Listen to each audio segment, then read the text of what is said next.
Em 2019, o Moro estava na Comissão de Constituição e Justiça, recém-nomeado ministro da Justiça do governo Bolsonaro.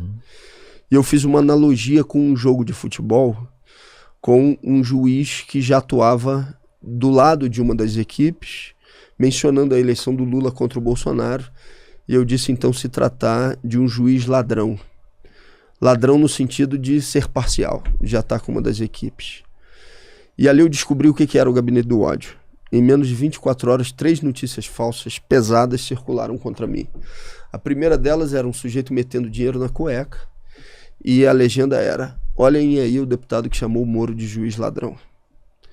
Quem me conhecia sabia que aquele rosto não era meu. Mas para fake news, foda-se. O negócio é espalhar. Passou. Porque a pessoa não vai saber, a pessoa não me conhece. Inclusive um deputado de direita foi para as redes sociais dele, o Otônio de Paula, e disse: olha, gente, eu não concordo com nada do que o Glauber fala, mas essa pessoa aqui não é o Glauber, tal. Não podemos fazer isso e tal. Ele foi o único, eu acho, que fez isso. A segunda era um gráfico com uma setinha, como se fosse uma matéria jornalística feita, uma arte bonita, dizendo: veja a evolução patrimonial e legal do deputado que chamou o Moro de juiz ladrão. E a terceira era: a mãe do deputado que chamou o Moro de juiz ladrão foi caçada e presa por roubo de merenda. Como chamou muita atenção o embate com o Moro, imediatamente aqueles mecanismos nacionais de checagem vieram a público de verificar se o que estava circulando na internet era verdadeiro. E disseram: mentira, mentira, mentira. Na época, inclusive, a nossa equipe de comunicação fez uma ironia, né? Já podemos pedir música no Fantástico, porque 3 notícias falsas em menos de 24 horas e tal. Conseguiram rastrear a origem dessas notícias? Não, mas aí vem a segunda etapa dessa história. Os caras sentiram que, no caso especificamente da minha mãe, eu me senti na obrigação moral e política e pessoal de defendê-la, né? Porque eu vi tudo e minha mãe iniciava um Alzheimer. Identificaram um ponto fraco seu naquele E aí momento. começaram a bater nisso insistentemente de 2019 até aqui. Antes do provocador do MBL fazer aquilo, Eduardo Bolsonaro, Carla Zambelli, Gilvanda Federal, Éder Mauro, José Medeiros, todos os deputados federais utilizaram as suas redes para fazer a mesma coisa. Ou me atacar em espaços públicos falando dela. O Éder Mauro, que é lá do Pará, ele não teve nem preocupação ou pudor de, depois da minha mãe falecida, agora, quando houve a aprovação da cassação no Conselho de Ética, dele repostar um vídeo onde ele está chamando ela de bandida. Agora, e eu cheguei a dizer isso em casa, eu falei primeiro para minha irmã e depois eu falei para Sâmia. Falei: porra, eu vou acabar perdendo a calma com um cara desse. Aí ela fala: pô, não faz isso, é o que eles estão querendo. Então, quando vem aquela situação com aquele sujeito, você tem 2019, 2020, 21, 22, 23, 24. Com os caras usando isso o tempo inteiro. Eles pararam de utilizar isso agora depois do falecimento da minha mãe. E mais do que isso, pararam porque eu confrontei eles também. Confrontei eles na Comissão de Constituição e Justiça no último recurso. Aconteceu um episódio lá na CCJ que foi o seguinte: o Marco Feliciano virou no microfone e disse: olha, eu acho que você... alguma coisa do tipo, não vou lembrar as palavras exatas. Eu pessoalmente acho que você não merece ser cassado. Mas eu levo dentro de mim uma mágoa muito grande porque você xingou a minha mãe. Ele falou isso pra mim, no microfone. Nunca xinguei a mãe dele, né? Nunca rolou. Nunca rolou. Mas eu sei o que rolou. Eu sei do que ele tá falando e o que ele tá tentando distorcer. Numa fala no plenário, onde ele falou alguma coisa do tipo, se eu não me engano, que o pessoal tinha interesse na morte de Marielle, foi alguma coisa, eu não lembro exatamente o que era, mas eu falei: pô, tu é um filho da puta. Falei isso. Entendi. Então ele pegou isso como se eu tivesse xingado a mãe dele e ficou se utilizando disso como se eu tivesse xingado a mãe dele. E aí eu disse pra ele naquele dia lá, eu falei: olha, eu xinguei você, no microfone. Xinguei o senhor. Nunca xinguei sua mãe. Primeiro porque eu não a conhecia. E segundo, porque eu não faria isso. Eu não pegaria a vida de uma pessoa que está fora da arena política e colocaria para utilizar e gerar dano a quem está na disputa política real. Agora, se ficou alguma dúvida, se isso possa ser uma ofensa a ela, eu peço aqui desculpas publicamente. Ah, mas ela já está morta, ele respondeu. Falei, eu sei porque você disse, e eu estou pedindo desculpas à memória dela. E ainda falei, Deus está vendo que eu estou sendo sincero. Sim.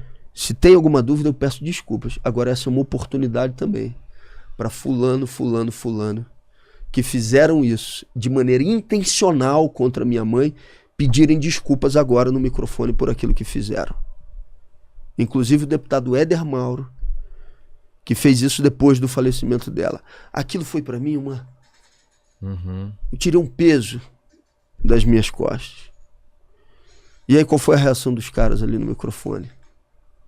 Claro, Éder Mauro chega a falar assim, Glauber, irmão, você nunca me representou no Conselho de Ética, eu nunca te representei também. Ele não sabe que eu já tinha solicitado a bancada do PSOL uma época para representar e por motivos outros acabou não acontecendo porque ele era candidato a prefeito em Belém também.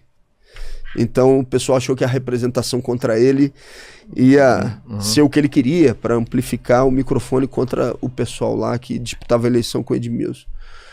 Mas ele chega e fala, irmão, num tom completamente recuado. Porque agora também eles estão com medo, né? Vai caçar o Glauber, daqui a pouco me caça, né? Mas ou seja, vai para cima deles. Então ele também foi ali. Agora, não teve a hombridade. Eu sustento todas as minhas posições publicamente. Levo pancada por isso, inclusive. Recebo carinho e admiração de outras pessoas também por isso. Mas esses caras, eles têm uma covardia que eles não sustentam uma posição. Agora, o fato de eu ter expressado isso, falado isso ali, para mim foi muito importante. Porque a comunicação, ela é importante para aquilo que você está vivenciando, para aquilo que você está... para aquilo que de alguma forma está gerando ali um efeito negativo por dentro para você, né?